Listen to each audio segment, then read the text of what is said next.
For fans of Old West history, few books are as exciting, or as insightful, as A.J. Sowell's account of life on the early Texas frontier entitled Early Settlers and Indian Fighters of Southwest Texas.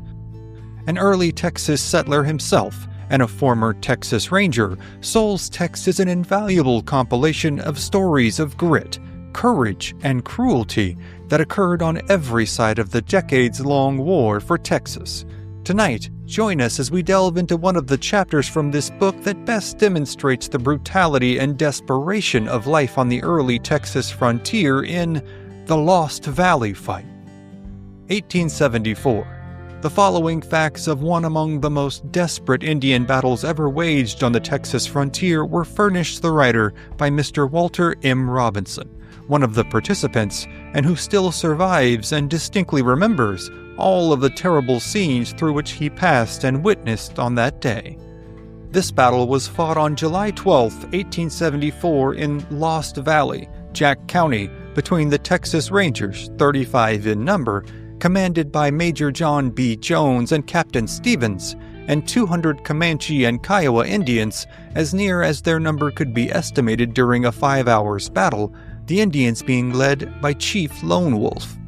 On the day before the battle, Major Jones, who was in command of all of the Rangers on the frontier, and who went from post to post with an escort inspecting the different companies and paying them off, or adjusting any other matters needing his attention along the border, arrived at the camp of Captain Stevens in command of a Ranger force stationed in Jack County, northwest of Jacksboro by about 50 or 60 miles. On July 12th, a report came to Captain Stevens that Indians were in the country, and it was Lieutenant Wilson who was detailed with 6 men by the captain to take a scout into the vicinity from which the Indians were reported and make an investigation. Walter Robinson, a member of Captain Rufus Perry's company, being one of the members of this scout. The detail proceeded about 6 miles and came upon a large Indian trail which denoted a raiding band of Indians of unusual force, and a runner was sent back to camp by the lieutenant to inform Major Jones and Captain Stevens of the fact, and advising a force to be sent out of all the men that could be spared from camp to take up the trail of the Indians and give them battle in case they could be overtaken. In the meantime, while the messenger was speeding on his mission, Lieutenant Wilson and the 5 other men followed slowly on the trail, and in about 12 miles Major Jones and Captain Stevens, with 30 men, overtook them, making the Ranger force now about 35 all told. The combined force now kept on the trail rapidly until 20 minutes before 12 o'clock a.m., when they came upon the Indians in a timbered but rough and rocky country in the Lost Creek Valley, where the Comanches and Kiowas had placed their force in ambush to try issues with the Rangers whom they had discovered on their trail. Before doing this, however, the wily chief had divided his force into 3 bands, and then crossed and recrossed Lost Creek several times on purpose to disconcert and bother the Rangers and cause them to scatter their force in pursuit, following the meanderings of the different trails. But finally, he consolidated his whole force in a motte of timber on the west side of the creek.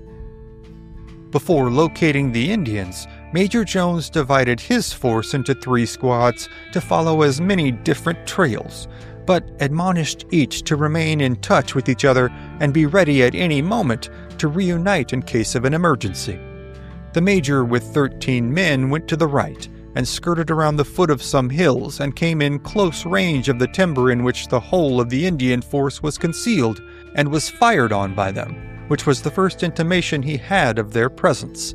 This volley wounded some horses, and on the heels of it came the charge, the Indians leaving cover and attacking Mr. Jones with great fury in the open prairie.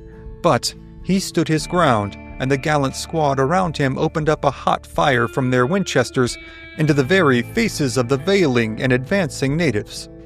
The other 2 parties of the Ranger force were not long in rushing to the scene of the fierce fight which was now being inaugurated, and the main battle opened up with terrific fury on both sides, the yelling of the Indians almost drowning out the noise of the carbines, which popped and cracked like a canebrake of fire.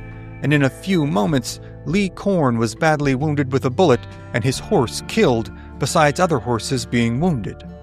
A sweeping charge was now made by the Rangers on horseback, almost in among the Indians, who were thickly massed, and such was their rapid and fatal fire both with revolvers and Winchesters that the Comanches and Kiowa gave way and started in rapid and disordered flight through open ground towards the hills, followed by the now yelling Rangers, who killed them here and there as they were overtaken on slow horses or having them killed and disabled under them.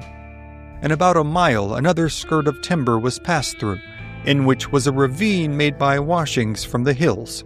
But the Indians crossed this and kept on through an open glade for 100 yards or more, and then made a stand on the side of a hill amid the rocks and bushes and opened a severe fire on the Rangers from cover, which checked them, and they wheeled back to the ravine and there dismounted. During this fire from the Indians, the horse ridden by Walter Robinson was killed, being hit by 5 bullets, and he went back to the ditch on foot.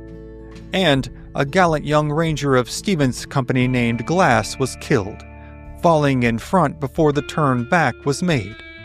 Also, another ranger named Moore was wounded. The ravine or ditch was shallow, and while the Rangers to some extent could protect themselves by lying down, it was not sufficient to cover the horses, and they were hit repeatedly. The Indians fairly swarmed around on the side of the hills, yelling and shooting, and some of them gradually worked around the Rangers and shot at them from various points.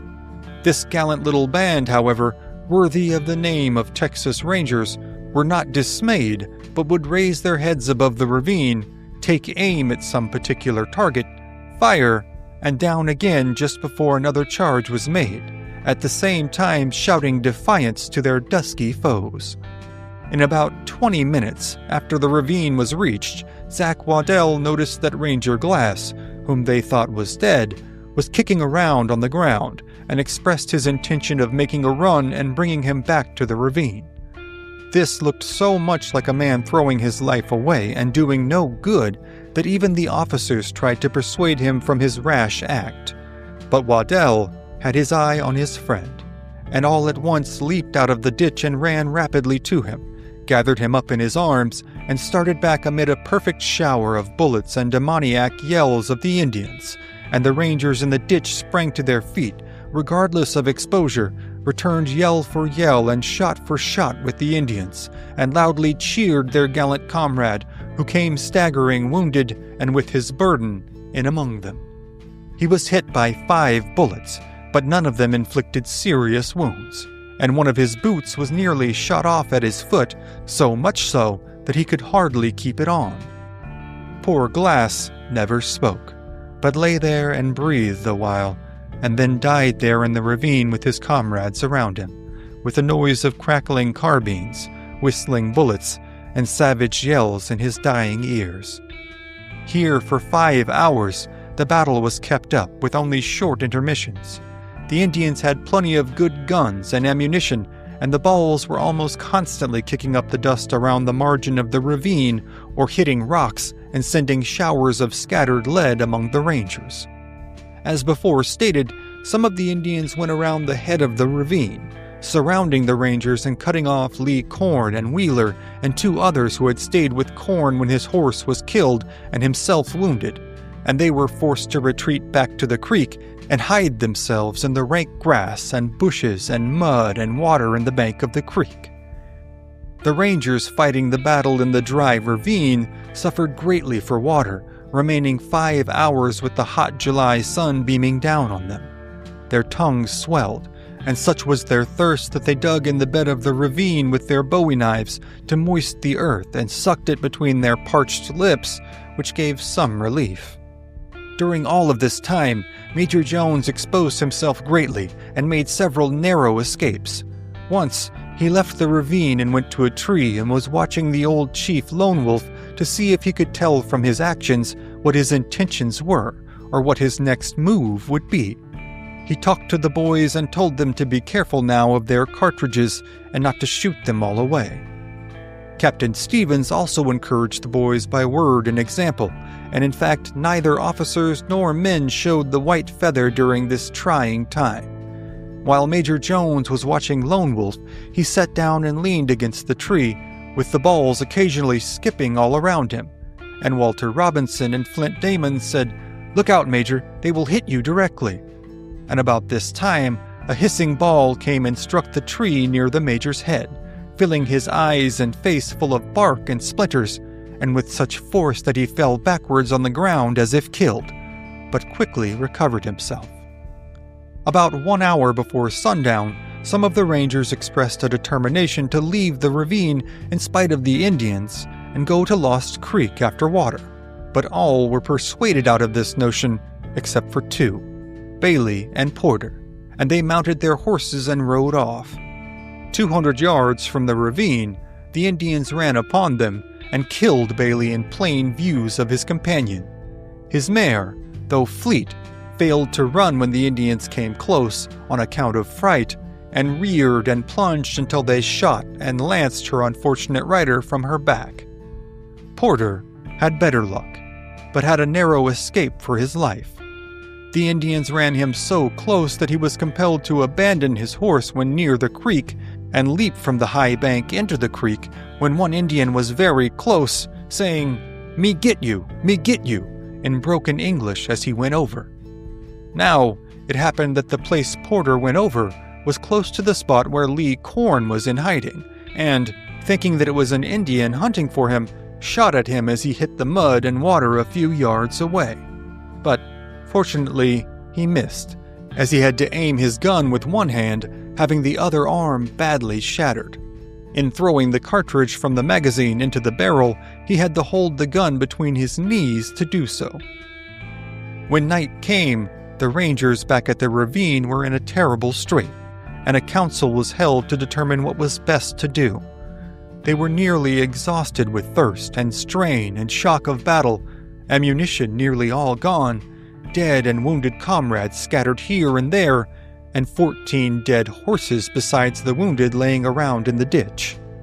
The Indians had drawn off at dark, and nothing now could be heard of them, and Major Jones asked the boys which they would rather do: remain here until daylight and renew their battle again if the Indians did not leave, or until the soldiers could come from Jacksboro to their relief, for a ranger named John P. Holmes had ridden out of the ravine on a wounded horse in sight of the Indians before night and gone to the fort where United States soldiers were quartered to ask for their assistance.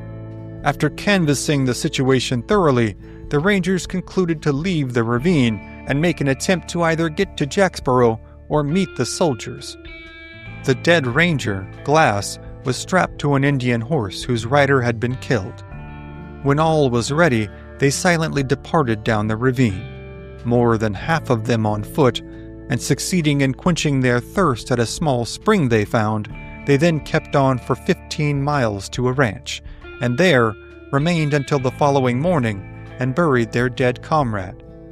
This sad rite was performed by Walter Robinson and others, who then were to return to the battleground with a ranch wagon to bring in the wounded, being preceded by some of the Rangers and a squad of soldiers who had arrived at the ranch before daylight, having been informed of the situation by the gallant Holmes, who had gotten through safely. A great uneasiness was felt for the boys who had been left scattered in the Lost Creek bottoms, and a hurried return was made to the place by the Rangers and soldiers. But, on arriving there, the wounded Rangers were all gone and could nowhere be found. The fact was developed later that they had left sometime during the night and made their escape to nearby Loving's ranch. The body of Bailey was found near where the fight had commenced. He was badly mutilated, scalped, and full of arrows, besides numerous lance wounds. He was buried near the spot where he met his fate, and since the country has settled up in that locality, a schoolhouse and church stand near his grave, or near the spot where he was killed. It was afterwards learned that 42 Indians were bullet-stricken during the battle, 19 of them dying on the field. The Rangers went back to Jacksboro, bought horses to replace those killed, and then went on into the Llano country. And with that, we conclude tonight's reading. Thank you for joining us on this edition of the HOKC Book Club. So, Have you read A.J. Sowell's Early Settlers and Indian Fighters of Southwest Texas?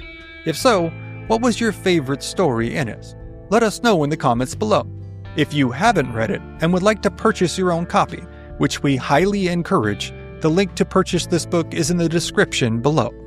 Also, if you'd like to learn more about Old West history, click on one of the videos on your screen now to watch more.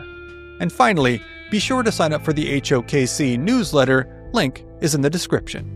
Thank you again for watching, and we'll see you next time on History at the OK Corral, home of history's greatest shootouts and showdowns.